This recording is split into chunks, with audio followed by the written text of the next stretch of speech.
Hi friends, కొత్త కథ పేరు బంగారు లోయ. కొన్ని వేల సంవత్సరాల కిందట ఎత్తైన పర్వతాలు, అరణ్యాల మధ్య బంగారు లోయ అనే రాజ్యం ఉండేది. ఆ పర్వతాల వెనక మరికొంత ఎత్తైన పర్వత శ్రేణి, దాని చుట్టూ మరింత ఎత్తైన మరొక పర్వత వలయం ఉండేవి. దానిపైన ఉన్న మహావృక్షాలు మేఘాల మధ్య తేలియాడుతున్నట్టుగా కనపడేవి. ఆ రాజ్యంలోని ప్రజలు తమ తమ వృత్తుల్లో కష్టపడి పనిచేస్తూ తృప్తిగా ఉండేవాళ్ళు. అయితే కొద్దిమందికి మాత్రం తృప్తి, సుఖాలు అంటూ ఉండేవి కాదు. వాళ్ళు మరింత సుఖం కోసం తపన పడుతూ ఉండేవాళ్ళు. వాళ్ళెవరంటే ఆ దేశపు రాజు, ఆయన ఆస్థాన ఉద్యోగులు. రాజు ప్రజల యోగక్షేమాలు గమనించేందుకు కొందరిని నియోగించాడు. వాళ్ళు సబతీరి రాజుగారి క్షేమమే దేశక్షేమం అని తీర్మానించేశారు. రాజుకు వాళ్ళు తెలివితేటల అద్భుతం అనిపించింది. దాంతో ఆయన పరమ ఆనందం చెంది వాళ్లకు పూర్వం ఉన్న జ్ఞానులు అన్న బిరుదును మార్చి మహాజ్ఞానులు అన్న బిరుదును ఇచ్చాడు. తర్వాత ఆ మహాజ్ఞానులు సమావేశమై రాజుగారికి అన్నీ ఉన్న వినోదం కొరబడిందని తీర్మానించి ఇక నుంచి ఆస్థాన గాయకులు తల క్రిందులుగా నిలబడి పాటలు పాడవలసిందిగా శాసించారు. గాయకులు ఇక చేసేది లేక అలా పాడుతున్నప్పుడు రాజుగారు సంతోషంతో పొట్టచక్కెలయ్యేలా నవ్వేశాడు. రాజు ఆస్థానోద్యోగులు ఎలా ఉన్నా ప్రజలు మాత్రం చాలా శాంత స్వభావులు. వాళ్ళు కోట వెనుక ఉన్న పర్వతం కేసి చూస్తూ బాధతో నిట్టూర్చేవాళ్ళు. ఆ పర్వతం పేరు మీదగానే ఆ రాజ్యానికి బంగారు లోయ అన్న పేరు వచ్చింది. ప్రజలలో ప్రచారం అవుతున్న వదంతుల ప్రకారం ఆ పర్వతంలోని ఒకానొక చోట గొప్ప బంగారు గని ఉన్నదని, ఒకానొకప్పుడు బంగారు లోయ రాజ్యాన్ని గుణవంతుడు, ధర్మవంతుడు అయిన ఒక రాజు పాలించాడు.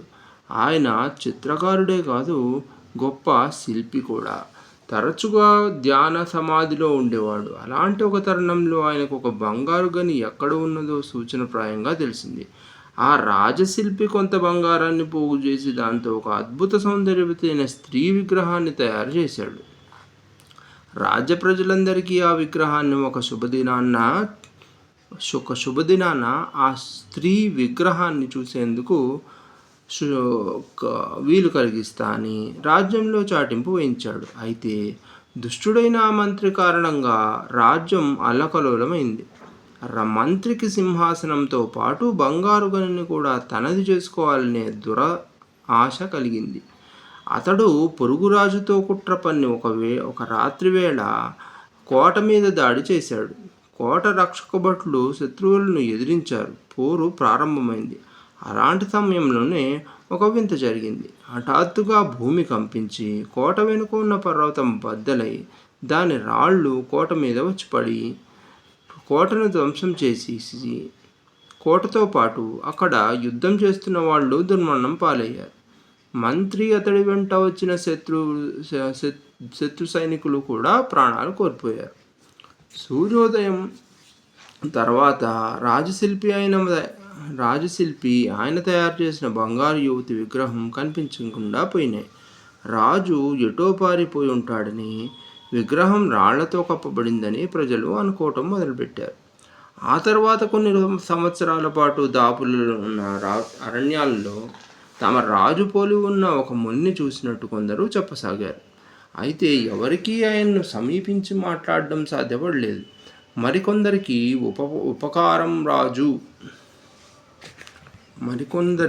ఊహ ప్రకారం రాజు కోట వెనుక ఉన్న జలపాతంలో నుంచి పెద్ద గుహ దాటి ఆవల ఎన్నో ఆమడల దూరం ఉన్న సముద్రం కేసి పోయి ఉంటాడని, వాళ్ళు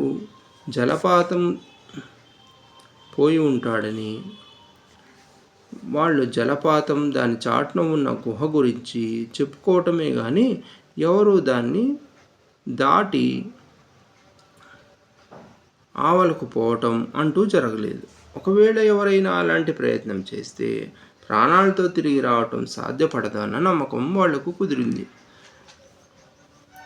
బంగారులోయ రాజ్యం దుష్టమంత్రికి సాయం చేసిన పొరుగు దేశపు రాజు అధీనంలోకి వెళ్ళిపోయింది. ఆ రాజుకి బంగారులోయలోని ప్రకృతి సౌందర్యంతో పాటు అక్కడ లభించబోయే బంగారం మీద కూడా ఆశ పుట్టింది. ఆ కారణంగానే రాజ్యాన్ని తమ్ముడి పరం చేసుకొని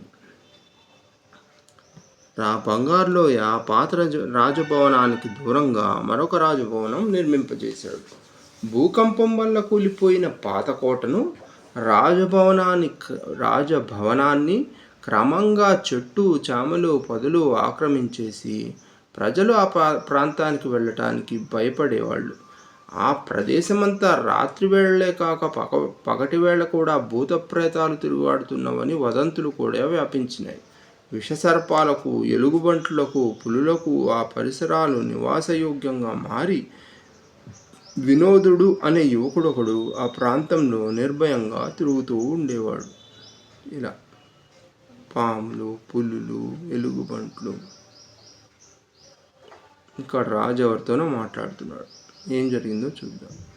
అతడు పసితనంలోనే తల్లిని కోల్పోయి తండ్రిని తాను చేసే వృత్తిలో మంచి నేర్పరి.